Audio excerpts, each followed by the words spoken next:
Já estamos de volta ao vivo aqui pela TV Novo Tempo. É um prazer ter a sua companhia. Participe do programa mandando suas perguntas, as suas dúvidas para a gente através do SMS. O número é 12 981510101. Pelo Facebook, na mira da verdade.nt. Pelo Twitter, @na mira da verdade. E também no nosso blog novotempo.com/na mira da verdade, tá bom? Participe aí mandando suas perguntas, como por exemplo, a Elaine, ela é de Jundiaí, ela fez a seguinte pergunta. Por que os judeus não fazem mais sacrifícios de animais se eles não aceitaram a Jesus Cristo como Messias? Olha, muito boa pergunta, professor Leandro Quadros. A gente sabe que toda a questão do templo, a questão do sacrifício de cordeirinhos, é porque apresentavam o Messias que viria. Jesus como Messias veio, só que os judeus não aceitaram como Messias. Por que eles não permaneceram fazendo os sacrifícios do cordeirinho? Porque para o judeu, o sacrifício para ser válido tem que ser oferecido no templo. Então, eles não oferecem mais, porque se oferecer fora do templo, para eles seria uma adoração falsa, um paganismo. Então, como o templo de Jerusalém foi destruído no ano 70 depois de Cristo, e como Deus, de forma audível, não disse para o judeu, não é, um outro lugar onde pudesse sacrificar, então eles não fazem mais sacrifícios. Se o templo fosse restaurado, com certeza os judeus que não creem em Jesus como Salvador fariam o sacrifício. Mas como esse não é o caso, então eles preferem não fazer para não correrem o risco de estarem idolatrando. Agora, professor, a Bíblia diz que quando Jesus morreu, o véu do templo, que naquele momento existia, partiu de cima a baixo. Aquilo não ficou claro para eles de que alguma coisa sobrenatural tinha acontecido, não? Não, porque eles não aceitaram a Jesus como Messias, né? Alguns líderes judeus, sim, fariseus na época se converteram, vemos até em Atos capítulo 3. Mas isso aconteceu com uma parcela apenas, e a grande maioria não aceitou a Cristo como Messias porque Cristo não se enquadrava naquilo que eles pensavam ser o Messias. Agora, outra coisa foi o seguinte, a gente vê na história de Cristo ali, o tempo que ele passou o ministério dele ali, aparentemente a gente não vê nenhum momento alguém fazendo sacrifício de animaizinhos. Como é que é isso aí? Ali naquele momento já não estava acontecendo isso? Ou a Bíblia não faz questão de não relatar? Não, a Bíblia não entra em detalhes, mas já existia sim, os sacrifícios sempre existiram, né? Enquanto o judeu ortodoxo teve o templo de Jerusalém, isso a história nos informa, né? Então, quando estuda a história eclesiástica, você vê que até a destruição de Jerusalém no ano 70, os sacrifícios eram realizados ainda. Né? Então, foi só depois disso que não se realizaram mais. Ok, muito bem. Mais uma perguntinha aqui do nosso Facebook. Agora mudando um pouquinho de assunto, a Elda Pereira, ela pergunta o seguinte. Eu gostaria de saber quantos livros o apóstolo Paulo escreveu e quais foram eles? Quais foram os livros que Paulo escreveu, professor? Veja, tem várias pessoas que não creem que Paulo escreveu Hebreus, né? Nós cremos que Paulo escreveu Hebreus, tá bom? Então, veja, essa é uma pergunta que a nossa telespectadora, desconsiderando Hebreus, pode abrir a Bíblia e ver facilmente, né? Mas acho que a Então, dúvida é Paulo justamente escreveu. essa de Hebreus, professor. Então, Por Paulo que muitos não consideram? É porque alguns acham que a linguagem usada em Hebreus não condiz com o tipo de linguagem e estilo de escrita de Paulo. Mas nós cremos que condiz, né? Nós cremos que Paulo é a pessoa que mais conhece, obviamente, o judaísmo e o ritual do santuário antigo para escrever Hebreus. Então, considerando que Paulo escreveu Hebreus, então você pode contar a partir de Romanos, 1 Coríntios, 2 Coríntios, Gálatas, Efésios, Filipenses, Colossenses, 1 Tessalonicenses, 2 Tessalonicenses, Tito, Filemão, Hebreus. Então, ele escreveu aí aproximadamente 12, 13 epístolas, se considerarmos Hebreus. Ok, professor. Muito bem. Agora uma pergunta do nosso Twitter. Você pode mandar sua dúvida também pelo Twitter. Nosso endereço é @na mira da verdade. Muito fácil.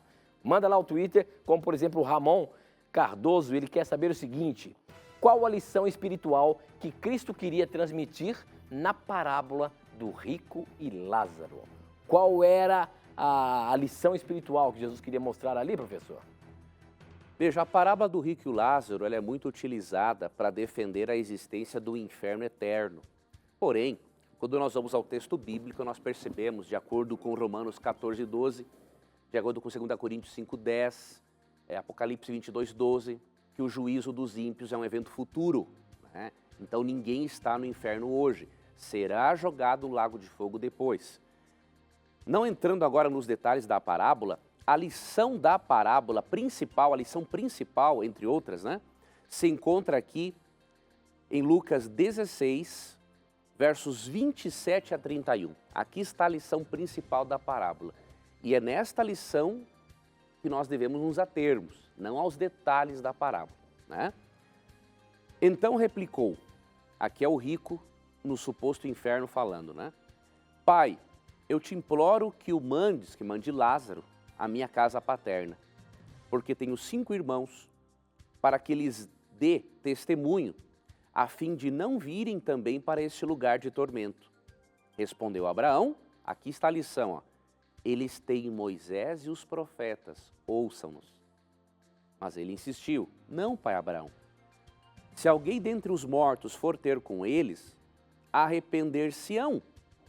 Abraão, porém, lhe respondeu, se não ouvem a Moisés e os profetas, tampouco se deixarão persuadir, ainda que ressuscite alguém dentre os mortos. Aqui está a lição, né?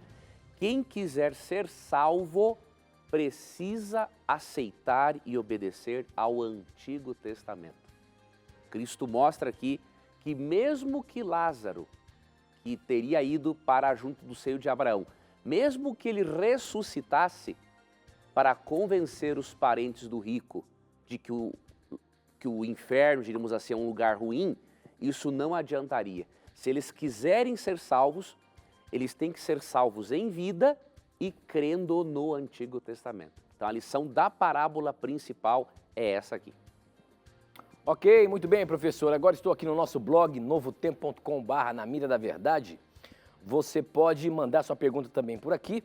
Essa aqui é a Adriana Cruz Rodrigues, ela é de Teófilo Otoni, Minas Gerais, e ela pergunta o seguinte: sou católica, mas estou começando a ver algumas verdades que antes não via. Mas a Bíblia não é de fácil leitura, então volta e meia me perco na sua interpretação. A minha dúvida hoje é quanto a Mateus 10, 23. Pelo que entendi, Jesus retornaria ainda naquele tempo. Como interpretar esta passagem? Mateus 10, 23, vamos ver o que está dizendo ali para a gente contextualizar o nosso telespectador. Mateus 10, 23 diz o seguinte: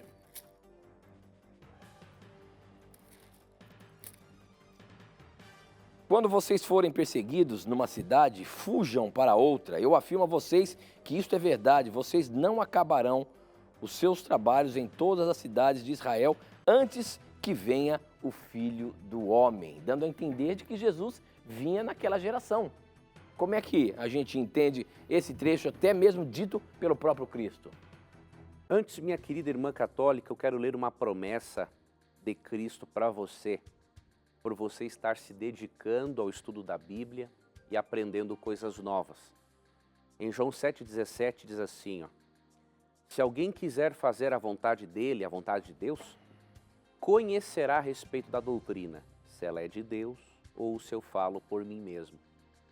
Então Cristo tem uma promessa muito importante para pessoas sinceras como você.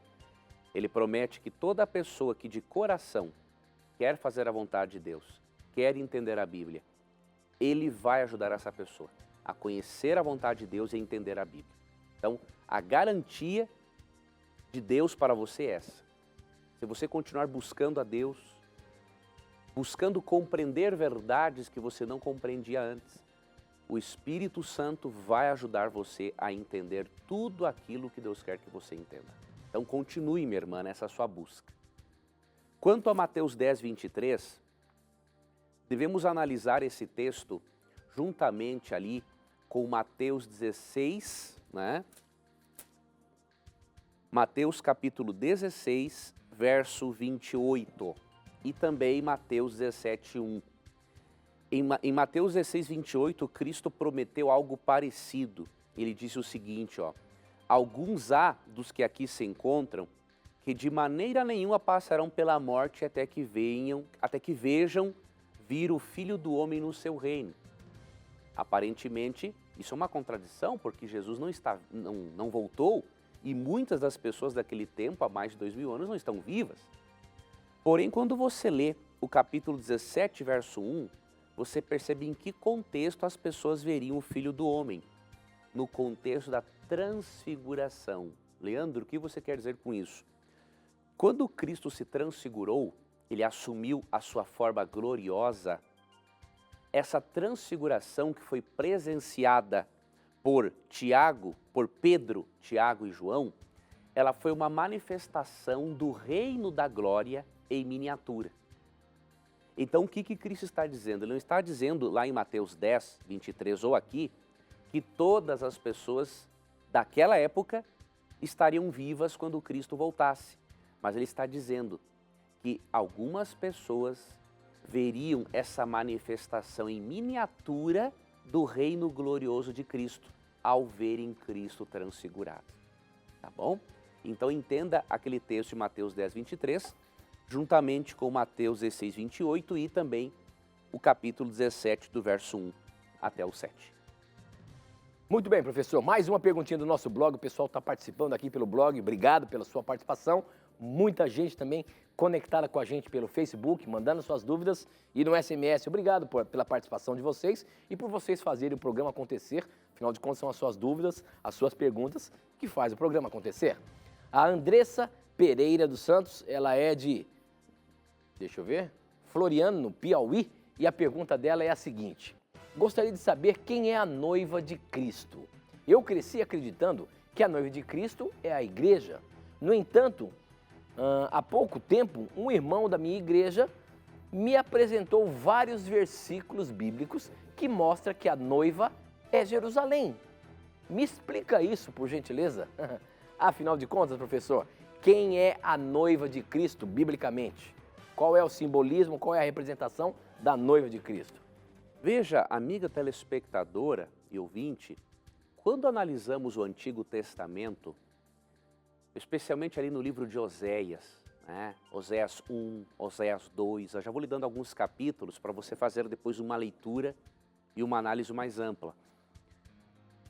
O povo de Israel foi visto como a noiva, ou como a esposa de Jeová, a esposa de Deus. Você vai para Efésios capítulo 5, ali dos versos 21 até o 28, e o apóstolo Paulo, bem como em 2 Coríntios 11, 2, o apóstolo Paulo apresenta agora a igreja como a noiva de Cristo. E você vai daí para Apocalipse 22, 21, 22, e mostra a nova Jerusalém. Agora veja que interessante, por que a nova Jerusalém é a esposa ataviada, que desce ataviada como noiva? Simplesmente porque o povo de Deus já está lá. Então, na verdade, uma coisa complementa a outra, é uma coisa só. O Israel, a igreja hoje, ela é a continuação do povo de Deus no Antigo Testamento. E lá no céu, quando estivermos com Cristo, lá haverá, diríamos assim, a total união entre Cristo e o seu povo. Então, uma coisa não contradiz a outra, né? No Antigo Testamento, a mulher de Deus, diríamos assim, era o seu povo, o Israel como nação, não é? No Novo Testamento, é a igreja cristã, judaica cristã, que é a continuação do povo de Deus, e também a Nova Jerusalém, porque o povo de Deus habitará lá, ok? Então, uma coisa complementa a outra, você não está errada. O irmão aí que está com uma informação apenas parcial para você. Muito bem, professor. Estou vendo aqui um SMS que chegou, deixa eu ver se tem um nome aqui, Luciana. Estou adorando acompanhar seu programa, muito bom para tirar nossas dúvidas. A minha pergunta é a seguinte: em Mateus, no capítulo 6, verso 32, fala sobre não procurarmos riquezas, pois quem confia no Senhor, Ele sabe das nossas necessidades. Mas E quem vive nas ruas e nunca conheceu a palavra, como é o agir de Deus na vida dessas pessoas? Como é que é isso, professor? Os mendigos que nós vemos, as pessoas que estão aí abandonadas pela humanidade, como Deus as vê? O que Deus faz por elas? Elas podem ter a mão de Deus ali? Veja, amiga telespectadora, obrigado por você apreciar o nosso programa. Aqui em Mateus 6,32, aqui há um contexto diferente, tá? Eu vou ler para você aqui, na verdade não posso ler todos os versos agora, mas se você ler do verso 25 ao 32, ele não está questionando a pessoa ter dinheiro. O que ele está questionando é a pessoa buscar incessantemente o dinheiro e não ter qualidade de vida, tá? Então aqui, por exemplo, olha o contexto, ó. Olha o verso 30. Ora, se Deus veste assim a erva do campo, que hoje existe e amanhã é lançada no forno, quanto mais a vós outros homens de pequena fé. Portanto, não vos inquieteis, dizendo, que comeremos? Que beberemos? Ou com que nos vestiremos? Porque os gentios é que procuram todas essas coisas. Pois vosso Pai Celeste sabe que necessitais de todas elas. Então, Cristo é contra aqui, é a pessoa estar inquieta por essas coisas, entendeu? Você fazer do dinheiro, dos bens materiais, o principal foco da sua vida. Cristo é contra você enfatizar o ter, ao invés de enfatizar o ser. Se você cuidar do ser, o ter será uma consequência. Okay? Então, aqui é um outro contexto. Sobre a existência dos mendigos, é óbvio que nós estamos colhendo os resultados de um mundo de pecado. A partir do momento que a humanidade se separou de Deus, que é a fonte de vida, como lemos lá em Gênesis 3, os resultados do pecado passaram a surgir. E um dos resultados do pecado é a desigualdade social. Agora, também tem um outro detalhe importante. Deus, enquanto Jesus não volta para transformar a nossa sociedade, porque existe aí uma crença tão utópica e tão uma perda de tempo, né? Uma crença utópica aí, com base no marxismo, né? Que diz que para resolver o problema da pobreza, tem que tirar dos mais ricos e dar para os mais pobres. Como se o conflito entre o bem e o mal envolvesse ricos e pobres. Isso é uma balela, isso é uma conversa furada. De acordo com o Apocalipse 12, 7 a 9, o conflito cósmico não gira entre pobres e ricos. O conflito cósmico é entre Cristo e seus anjos e Satanás e seus anjos. Tá bom? Não estou aqui defendendo o egoísmo dos ricos, porque Deus quer transformá-los para que não sejam egoístas. Alguns que são egoístas, porque não são todos. Agora, não devemos pensar no mundo como uma luta de classes, porque isso é uma balela. Tá? O que Deus quer não é que seja tomado dos ricos para dar para os pobres. O que Deus quer fazer é transformar o coração dos ricos para que eles aprendam a ajudar aos pobres. E aí eu vou ler para você o texto bíblico, para você ver que a mensagem bíblica nada tem a ver com o socialismo barato que é pregado no Brasil e alguns outros países aí de terceiro ou até quarto mundo, né, diríamos assim. Então vamos ler aqui qual é a missão que Deus deu para nós, como cristãos, já que a pobreza existe como resultado do pecado, de as pessoas estarem afastadas de Deus, que é a fonte de vida, que é a fonte de toda a riqueza e prosperidade. Isaías, capítulo 58, vou ler para você a partir do versículo 6. Olha o que Deus quer para você e para mim. Portanto, não é este o jejum que escolhi, que soltes as ligaduras da impiedade, desfaças as ataduras da servidão, deixes livres os oprimidos e despedace todo o jugo? Porventura não é também que repartas o teu pão com o faminto e recolhas em casa os pobres desabrigados, e se vires o nu, o cubras, e não te escondas de teu semelhante? Então romperá a tua luz como a alva, a tua cura brotará sem detença, a tua justiça irá diante de ti, e a glória do Senhor será a tua retaguarda.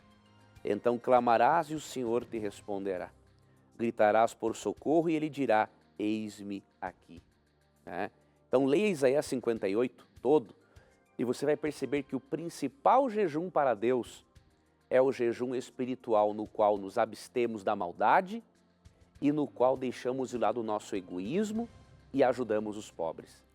Deus confiou a nós a missão de ajudarmos aos mendigos. Ele confiou a nós. Quando Cristo voltar, Ele restaurará tudo. Agora, um detalhe importante. Mais uma vez, porque tem muitos cristãos que não estudam a Bíblia devidamente e acabam aceitando uma ideologia marxista que é utópica e que não ajuda quase ninguém. Biblicamente, nós devemos ajudar aos pobres, é uma missão de Deus para nós, porém, mais do que dar o peixe, devemos também ensinar a pessoa a pescar. Então, o que Paulo diz aqui em 2 Timóteo? Vou ler aqui para você um texto de Paulo muito importante.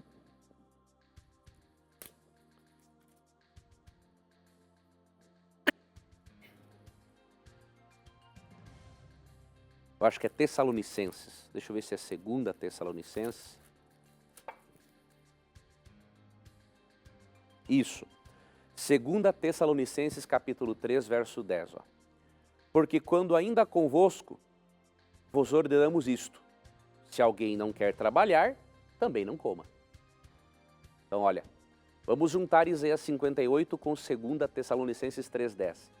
É nosso dever ajudarmos aos pobres, ajudarmos aos mendigos, a tirarmos eles das ruas, ajudá-los a terem uma boa qualidade de vida. Porém, não devemos somente dar o peixe, devemos ensinar a pescar. O país tem que ajudar os pobres, mas acima disso, ensiná-los a trabalhar, a empreenderem, a quererem algo mais na vida. Então essa é a nossa missão. Enquanto Cristo não voltar, temos o dever de dar o peixe, mas também, acima disso, ensinar a pescar. Muito bem, professor. Muito bem. Mais uma perguntinha aqui que está chegando no Facebook. Obrigado a você que está participando pelo Facebook. Mande suas dúvidas para a gente. Quem mandou essa aqui, deixa eu ver aqui, foi o Jailson Souza. A pergunta do Jailson é a seguinte: gostaria de saber mais sobre o sacerdócio de Cristo, descrito no livro de Hebreus. Parabéns pelo programa. Obrigado, Jailson, por acompanhar e por mandar a sua pergunta para a gente. E aí, professor, em Hebreus fala bastante sobre o sacerdócio de Cristo. O que a gente pode apresentar aqui no programa hoje? O sacerdócio, o sumo sacerdócio de Cristo é a fonte de esperança, de perdão e de salvação para todo crente. Vou ler aqui para você Hebreus 8, a partir do verso 1.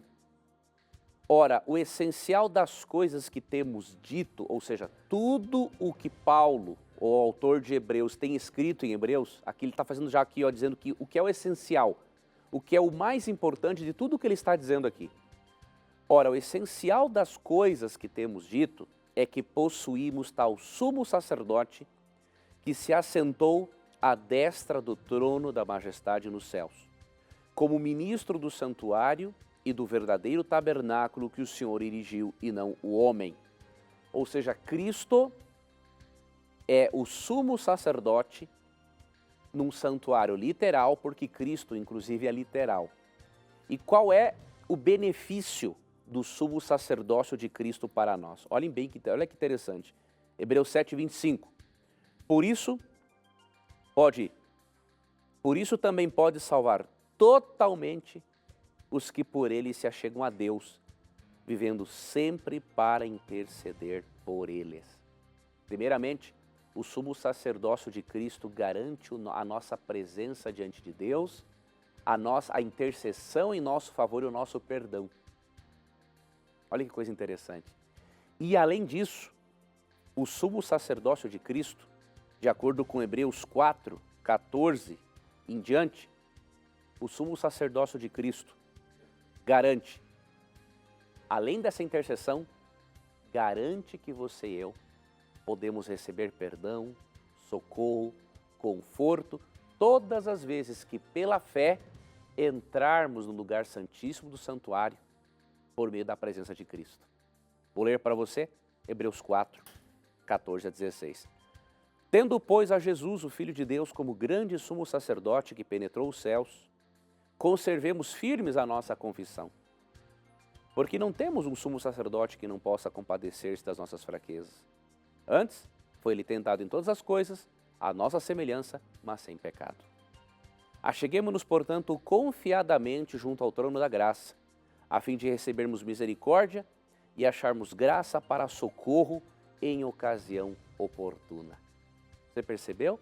Por causa do sumo sacerdócio de Cristo, nós temos alguém que entende nossas fraquezas, que nos fortalece, que nos perdoa, ou seja, a presença de Cristo no santuário celestial é a garantia de que você e eu, pela fé, temos acesso direto a Deus o Pai. Por isso é muito importante entendermos essa doutrina do santuário e do sumo sacerdócio de Cristo. Possui outros aspectos, obviamente, que eu não poderia agora ater-me por causa do nosso tempo.